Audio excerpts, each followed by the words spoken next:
It was a fall, Jane knew, when little things were being taken away. Fish washed ashore, and no one ate a clam to save their lives.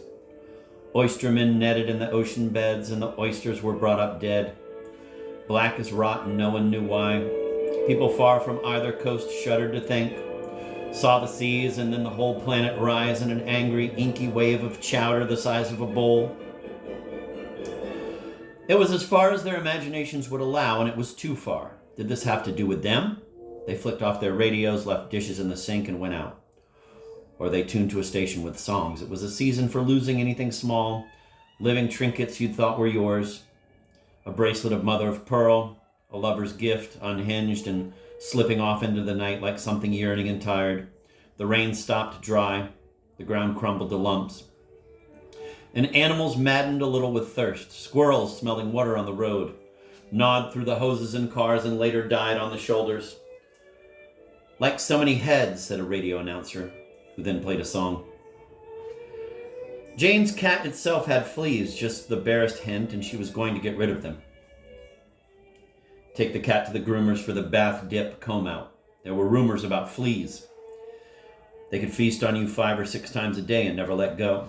You could wake up in a night sweat with a rash and your saliva gluey and white, and ligaments as you tried to speak. You could look out at your life and no longer recognize it. The groomer was at a vet's on the west side of town. It was where rich people took their cats, and it made Jane feel she was giving her cat the best possible care. This was a cat who slept on the pillow next to her at night. This was a cat who came running, happy to see her, when she drove up in front of the house. This particular morning, she had to bring her cat in before 8. The dogs came in at 8:05, and the vet liked the cats to get there earlier so there would be no commotion. Jane's cat actually liked dogs, was curious about them, didn't mind at all observing them from the safety of someone's arms. So Jane didn't worry too much about the 8 o'clock rule, and if she got there late because of traffic or a delayed start on the coffee she needed 2 cups of simply to get dressed in the morning, no one seemed to mind. They only commented on how well behaved her cat was. It usually took 15 minutes to get to the west side, such was the sprawl of the town, and Jane played the radio loudly and sang along. I've forgotten more than she'll ever know about you. At red light, she turned to reassure the cat, who lay chagrined and shedding in the passenger seat. Ahead of them, a station wagon moved slowly, and Jane noticed in the back of it a little girl waving and making faces out the rear window. Jane waved and made faces back, sticking out her tongue when the little girl did, pulling strands of hair into her face and winking dramatically first on one side and then the other. After several blocks, Jane noticed, however, that the little girl was not really looking at her, but just generally at the traffic. Jane recollected her face, pulled in her tongue, straightened her hair, but the girl's father at the wheel had already spied Jane in his rearview mirror and was staring, appalled. He slowed down to get a closer look, then picked up speed to get away. Jane got in the other lane and switched stations on the radio, found a song she liked, something wistful but with a beat. She loved to sing. At home, she had the speakers hooked up in the kitchen and would stand at the sink with a hollow-handed sponge filled with dish detergent and sing and wash, sing and rinse. She sang, If the phone don't ring, I know it's you, and what love is to a dove. She blasted her way through Jumpstart My Heart, humming on the verses she didn't know. She liked all kinds of music. When she was a teenager, she had believed that what the Muzak station played on the radio was classical music, and to this day her tastes were generous and unjudging. She just liked to get into the song. Most of the time she tried not to worry about whether people might hear her, though an embarrassing thing had happened recently when her landlord had walked into the house thinking she wasn't home and caught her speaking in an English accent. "Excuse me," said the landlord. "I'm sorry." "Oh," she said in reply, "I was just practicing for the... Are you here to check the fuse box?" "Yes," said the landlord, wondering who it was these days he was renting his houses to.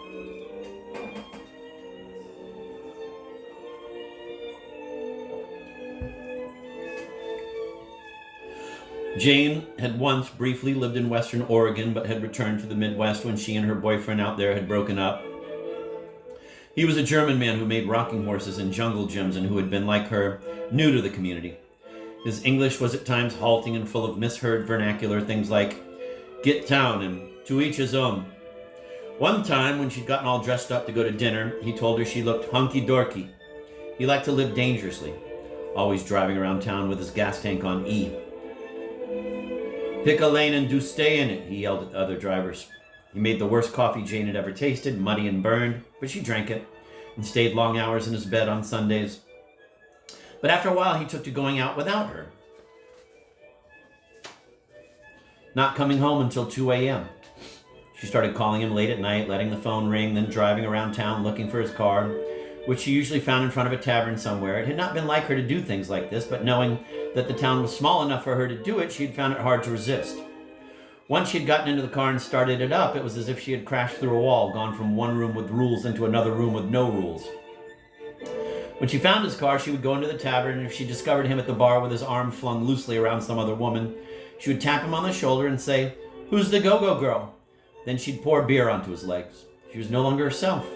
She had become someone else, a Wild West woman bursting into saloons, the swinging doors flipping behind her. Soon, she thought, bartenders might fear her. Soon they might shout out warnings like sailors facing a storm. "Here she comes!" And so, after a while, she left Oregon and came back here alone. She rented a house, got a job first at Karen's Stout Shop, which sold dresses to overweight women, then later at the cheese store in the Marshall Fields Mall. For a short time, she mourned him, believing he had anchored her, had kept her from floating off into no man's land. That land of midnight cries and pets with too many little toys, but now she rarely thought of him. She knew there were only small joys in life. The big ones were too complicated to be joys when you got all through. And once you realized that, it took a lot of the pressure off. You could put the pressure aside like a child's game, its box ripped to flaps at the corners. You could stick it in some old closet and forget about it. Jane pulled into the vet's parking lot at 10 after 8. She lifted the cat up into her arms, pushed the car door shut with one hip, and went inside. Although the air of the place was slightly sour, humid with animal fear, tense with medicine, muffled howls drifting in from the back, the waiting room felt pleasant to her, hopeful with ficus trees. Ooh, that was an annoying fucking song. Excuse me. There were news magazines on the tables and ashtrays made from Italian glass. There were marred watercolors on the wall and a silk-screened sign in a white metal frame saying, "Animals must be leashed or held." Jane walked up to the large semicircular counter ahead of her and placed the cat down on it. Behind her was a man seated with a leashed and lethargic golden Labrador, and Jane's cat peered around back at it, shivering a little. On the other side of the waiting room was a large poodle with the fierce look of a Doberman. His ears were long and floppy, uncut, and his owner, a young woman in her 20s, kept saying, "Come here, Rex, lie down, baby." "Can I help you?" asked the woman behind the counter. She had been staring at a computer screen, tapping at a keyboard and bringing up fiery columns of numbers and dates. "I'm here to bring my cat in for grooming," said Jane. "My last name is Konwicki." The woman behind the counter smiled and nodded. She tapped something into the computer. "And the cat's name?" she asked. "Fluffers," said Jane. She had once thought she would name the cat Joseph, but then she had changed her mind. The woman rolled her chair away from the computer screen. She picked up a large silver microphone and spoke into it. "Fluffers Konwicki here to be groomed." She set the microphone back down. "The groomer will be out in a minute," she said to Jane. "You can wait over there."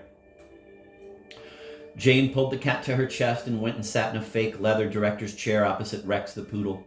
A woman and her 2 children came in through the front entrance, wheeling a baby carriage. The woman held open the door and the little boy and the girl pushed the carriage through, all the while peering in and squeaking concerned inquiries and affectionate names.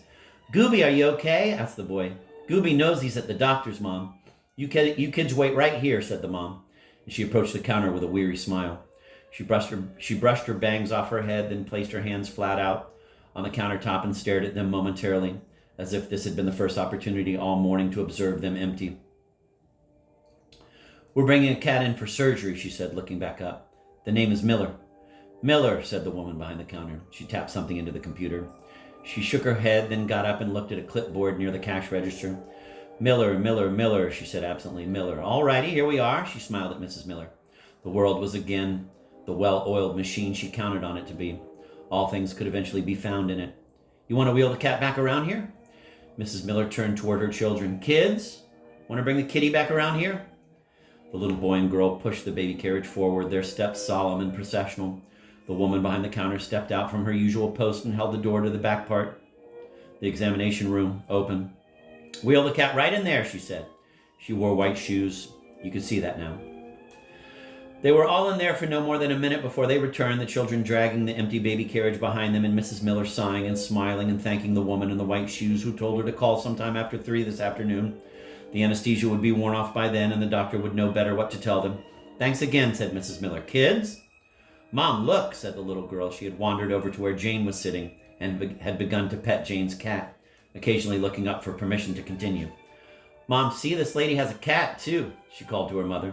But it was her brother who came up and stood beside her. The two of them stuck their tiny star-like hands deep into the cat's fur and squished them around there. "You like that?" said Jane to her cat, and the cat looked up at her as if he really couldn't decide.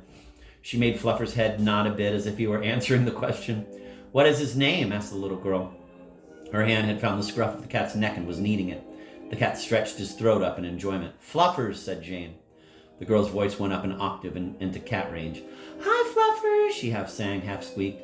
"How are you feeling today, Fluffers?" "Is he sick?" asked the boy. "Oh, no," said Jane. "He just comes here for a special kind of bath." "You getting a bath, Fluffers?" cooed the girl, looking directly into the cat's eyes. "Our cat is having an operation," said the boy. "Oh, that's too bad," said Jane. The boy looked at her crossly. "No, it's not," he said. "It's a good thing. Then it'll be all better."